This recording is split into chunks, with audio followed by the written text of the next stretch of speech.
bawang putih dan bawang merah. Dahulu kala, ada sebuah keluarga yang terdiri dari ayah dan anak bernama Bawang Putih. Ibu Bawang Putih sudah lama meninggal karena sakit keras. Di desa itu juga tinggal seorang janda yang mempunyai anak bernama Bawang Merah. Ibu bawang merah sering berkunjung. Dia sering membawa makanan dan membantu membereskan rumah.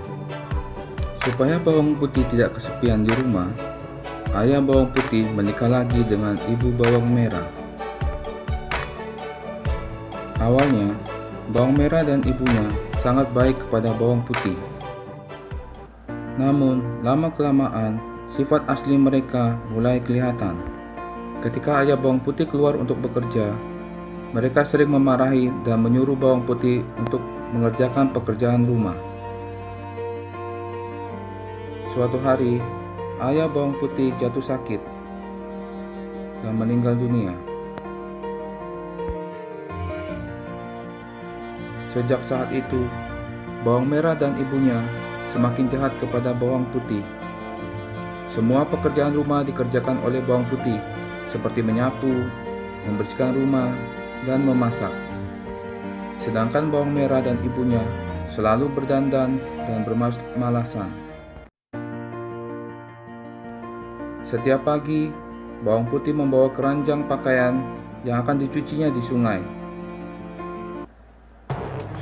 Tanpa disadari, baju kesayangan ibu tirinya hanyut di sungai.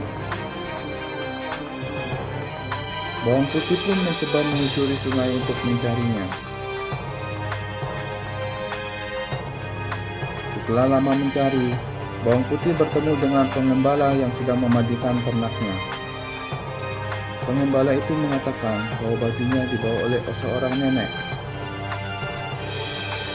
Maka pergilah Bawang Putih ke rumah nenek itu. Nenek itu mengatakan akan mengembalikan baju itu apabila Bawang Putih membantu membersihkan rumahnya. Bawang Putih adalah anak yang rajin. Tanpa mengeluh, Bawang Putih membantu membersihkan rumah nenek itu. Setelah selesai, nenek tersebut mengembalikan baju ibu tiri Bawang Putih. Bahkan nenek itu juga memberikan labu kepada Bawang Putih. Bawang Putih boleh memilih labu yang besar atau yang kecil. Bawang Putih pun memilih labu yang kecil. Sesampai di rumah, hari sudah sore. Bawang Putih pun dimarahi oleh Bawang Merah dan ibunya.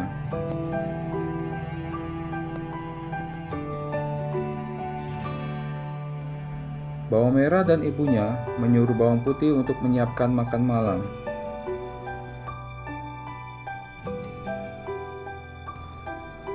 Bawang Putih membawa labu itu ke dapur dan membelahnya. Betapa kagetnya Bawang Putih, ternyata di dalamnya berisi emas permata.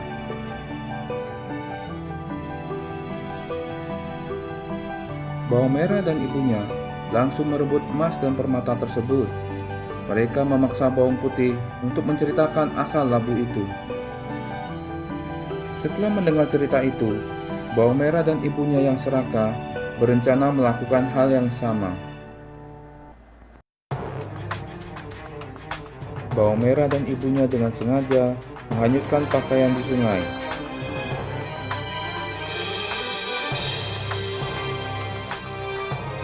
Setelah itu, Bawang Merah dan ibunya pergi ke rumah nenek itu. Seperti sebelumnya, nenek itu pun meminta Bawang Merah dan ibunya untuk membersihkan rumah. Tapi karena malas, mereka membersihkan rumah nenek secara asal-asalan. Setelah selesai, Bawang Merah dan ibunya meminta hadiah karena telah membersihkan rumah nenek itu. Nenek itu menyuruh Bawang Merah dan ibunya memilih labu yang besar atau yang kecil. Karena serakah, Bawang Merah dan ibunya memilih yang besar. Nenek itu meminta mereka membuka labu itu ketika sudah sampai di rumah. Karena tidak sabar, Bawang merah dan ibunya membuka labu itu di jalan.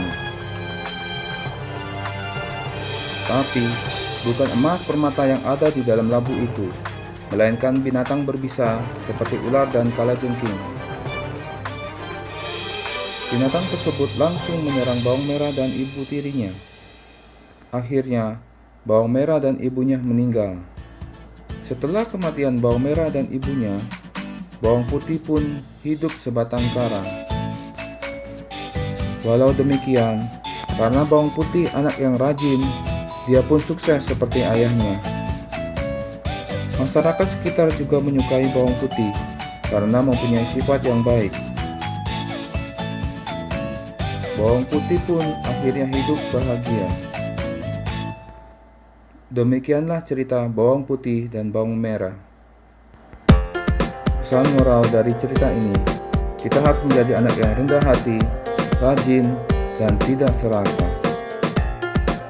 Jangan lupa subscribe dan like channel ini. Terima kasih.